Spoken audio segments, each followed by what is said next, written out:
اعوذ باللہ من الشیطان الرجیم بسم اللہ الرحمن الرحیم۔ اللہ جل شانہ کے نام کے ساتھ الحمدللہ رب العالمین الرحمن الرحیم مالک یوم الدین۔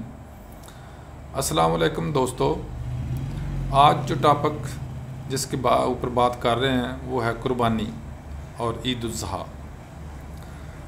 دیکھیں، قربانی سنت ابراہیمی ہے جو حضرت ابراہیم علیہ السلام کے دور سے چلی آ رہی ہے، اور یہ تقریباً بنی اسرائیل کے اندر بھی موجود تھی، اور اس کے بعد غالباً یہ نصارہ میں بھی چل رہی تھی، لیکن آج کل وہ نہیں کرتے، وہ ان کی اپنی مرضی ہے۔ لیکن ہم مسلمان جو ہیں، مسلم جو ہیں، محمد صلی اللہ علیہ وآلہ وسلم کے جو امتی ہیں، ہم حضرت ابراہیم علیہ السلام کی سنت کو اسی طرح پورا کرنے کی کوشش کرتے ہیں جس طرح ہمارے نبی صلی اللہ علیہ وآلہ وسلم نے پورا کیا تھا۔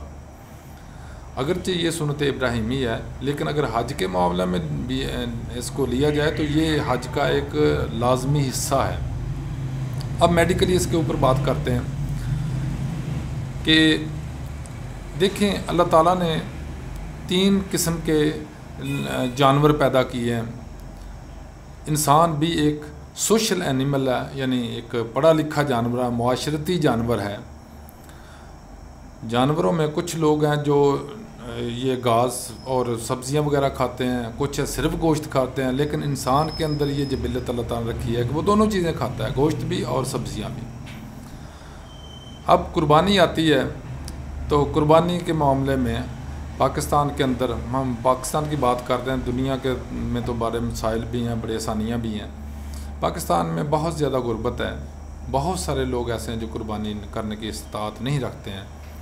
تو جو استطاعت رکھتے ہیں، سب سے پہلے یہ ہے کہ ان کو چاہیے جیسے شرع کہتی ہے ویسے ہی اس کی تقسیم کریں، کہ اس کو 3 حصے کریں۔ ایک حصہ اپنے گھر کے لیے، اپنے خاندان کے لیے، ایک اپنے عزیز و اقارب کے لیے، ایک غریبوں کے لیے۔ اسی طرح تقسیم ہونا چاہیے، اس کی بجائے کہ وہ اس کے زیادہ حصہ جو ہے اپنے فریج میں رکھ لیا جائے تاکہ ہم 6 مہینے تک اس کو کھاتے رہیں۔ یہ اچھا نہیں ہے، ناجائز ہے، اور اس کو اسے اوائڈ کرنا چاہیے۔ دوسرے نمبر پہ آتے ہیں گوشت کھانا سنت نبوی بھی ہے، لیکن ایک حد تک۔ ہمارے یہاں یہ معاملات ہیں کہ جب گوشت سامنے آتا ہے تو لوگ اس کو یہ سمجھتے ہیں پتہ نہیں اس کے بعد ملنا ہے یا نہیں ملنا ہے، بہت زیادہ کھا لیتے ہیں، پھر اس کے مسائل آگے پیدا ہوتے ہیں۔ ان مسائل کے اوپر میں بات کرنے چاہ رہا ہوں کہ اگر گوشت زیادہ کھائیں گے تو کچھ لوگوں کے اندر قبض ہو جاتی ہے، کچھ لوگوں کے اندر ڈائریا ہو جاتا ہے، یعنی کچھ نہ کچھ ان کے معدے کے اوپر ضرور اثر کرتا ہے۔ اور جو دل کے مریض ہیں ان کے لیے تو بہت ہی نقصان دہ ہوتا ہے گوشت، اس لیے ان کو چاہیے کم سے کم گوشت کھائیں۔ تو جب آپ قربانی کریں تو اس کو شرع کے مطابق گوشت کو تقسیم کریں تاکہ غریبوں کو ان کا حصہ مل جائے، اور غریبوں اور امیروں سب کو چاہیے کہ گوشت ایک اعتدال کے مطابق کھائیں، بہت زیادہ نہ کھائیں تاکہ بعد میں ڈاکٹروں کے پاس نہ جانا پڑے۔